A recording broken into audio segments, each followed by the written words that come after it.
De hoy, 6 de enero de 2021, a la 1 de la tarde, horario de la ciudad de Washington, un grupo de manifestantes a favor de Donald Trump y con pancartas en las que podía leerse la expresión Jesus 2020, irrumpió en los jardines del Capitolio para detener la sesión de la Cámara de Representantes en la que se ratificaría el triunfo de Joe Biden como próximo presidente de los Estados Unidos. Y es una manifestación clara de violencia en contra de la democracia de aquel país. Hay sin duda muchas razones por las cuales se llevó a cabo esta irrupción. Sin embargo, quiero brevemente hablar sobre la teología que se encuentra detrás del asalto al Capitolio, como seguramente se le conocerá a partir de ahorita y que veremos así en diversas telenovelas, novelas y películas, porque todo este tipo de situaciones es materia prima para Hollywood. En fin, lo que soporta esta irrupción violenta al Capitolio de esta tarde es sencilla y simplemente lo que siempre se ha dicho y lo que siempre se ha vivido en Estados Unidos desde el momento en que los primeros misioneros puritanos llegaron a invadir estas tierras. Somos el pueblo elegido.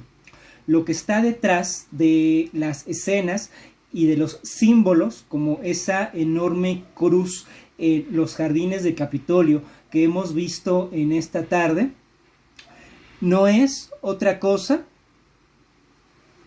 que la teología o la doctrina de el pueblo elegido, la cual señala que los cristianos son el grupo de personas que deben de regir al mundo.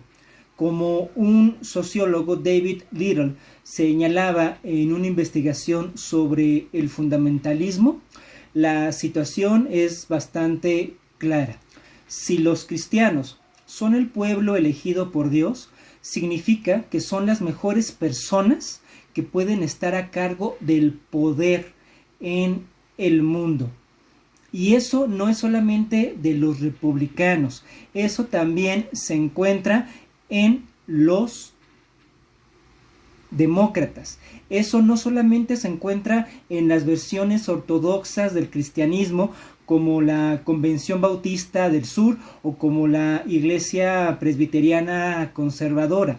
La ideología del pueblo elegido la encontramos en Estados Unidos también en las versiones más liberales, más heterodoxas e incluso en lo que se suele denominar como la religión civil de Estados Unidos, e incluso las vertientes, vamos a llamarle así, más agnósticas o más ateas en Estados Unidos.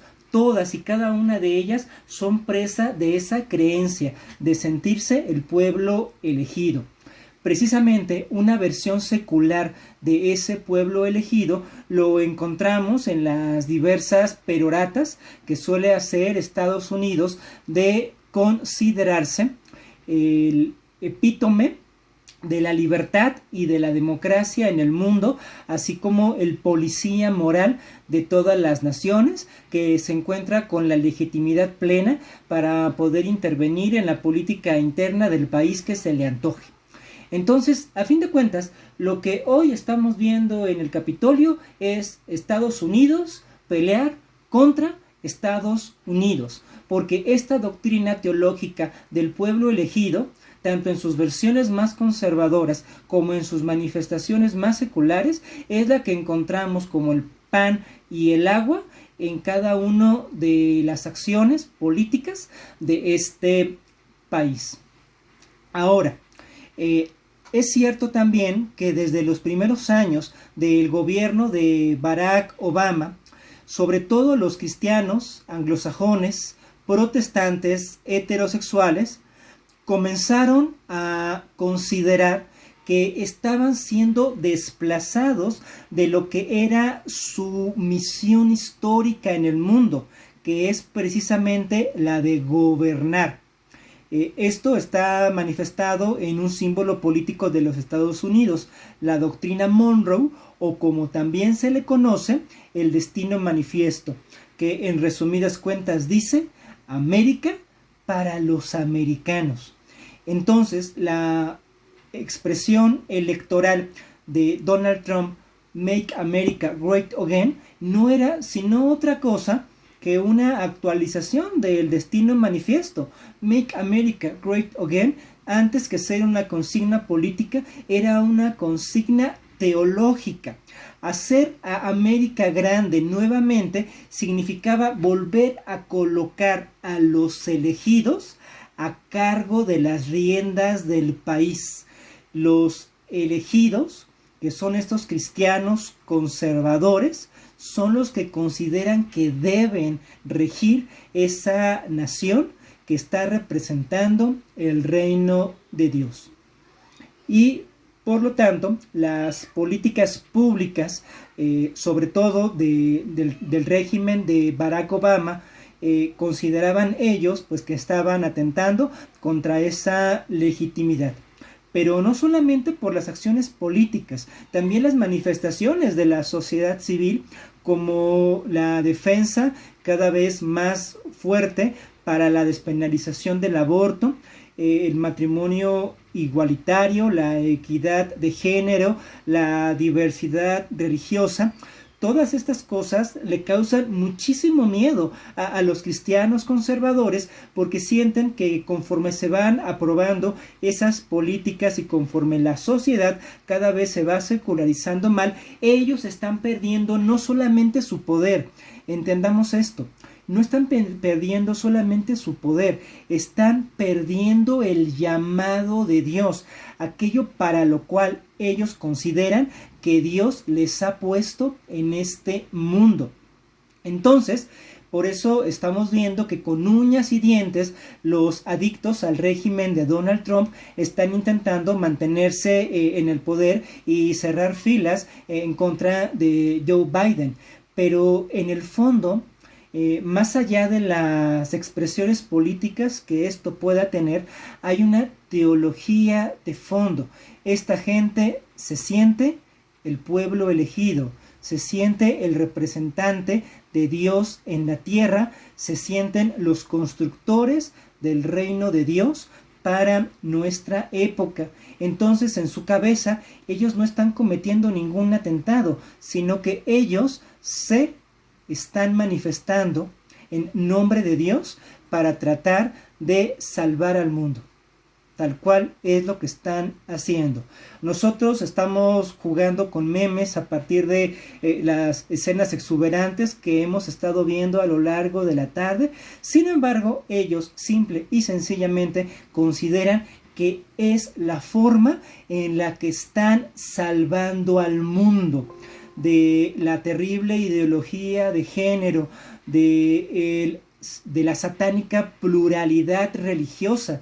Están en guerra, ellos están en guerra, y esta es una manifestación realmente pues bastante burlesca de esa guerra que consideran se encuentran enfrentando.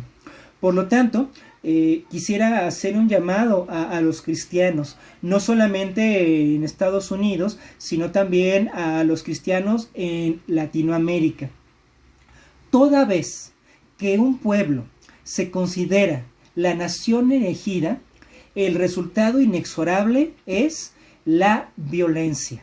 Así lo señalaba Harold Bloom en su obra La religión americana, dejando muy claro que si bien en sí misma la religión americana no es violenta, sus manifestaciones históricas sin duda están cargadas de violencia. Entonces, esto es también una lección que tenemos que aprender los cristianos en Latinoamérica, sobre todo pues por los propios procesos políticos que nosotros estamos atravesando.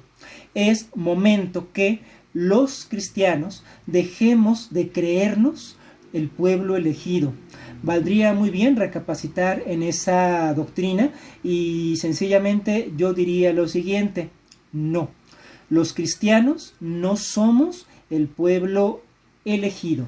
Los cristianos somos una religión más entre un gran fractal de diversidad religiosa que hay en el mundo. Por lo tanto, la moralidad cristiana no es la moralidad superior que debe de regir la política pública. La visión del mundo o cosmovisión cristiana no es la que tiene que dominar la conciencia de las personas, ni nuestra religión, ni nuestra moral, ni nuestro estilo de vida cristiano es en ninguna manera superior al de las demás religiones o a las demás manifestaciones de conciencia ciudadana. Los cristianos no somos el pueblo elegido de Dios. Somos uno más entre muchos otros pueblos. Esa es la lección que nos quiere dar el libro de Apocalipsis. No son cristianos los que están allí alrededor de las bodas del Cordero. Son personas de muchas lenguas, tribus, pueblos y naciones. Nunca dice, incluso la misma Biblia, que sean cristianas. Tenemos que aprender a vivir un cristianismo en pluralidad como un remedio para la violencia política que están manifestando cada día más evidente los cristianos en el mundo. No somos el pueblo elegido.